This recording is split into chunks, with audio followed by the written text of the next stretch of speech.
Hi guys, Dan's Dollars here. A very good afternoon to you all. I hope you're all having a really nice day today. So we are back in with close-up coins. In this video, there's close-ups of 5 commemorative 50p coins. Now a little clue, they are all in UK circulation and you can find them in your change. Number 1 then is the easiest of the 5 until we get to number 5, which definitely is a difficult one.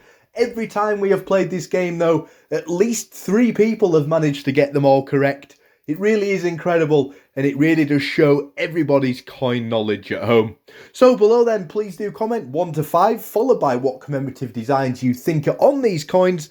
I'm going to leave it open over the weekend. We'll check back in on Monday and we will be able to see just how many of you have got all 5 of these correct. And I'm more than sure it's going to be plenty of people.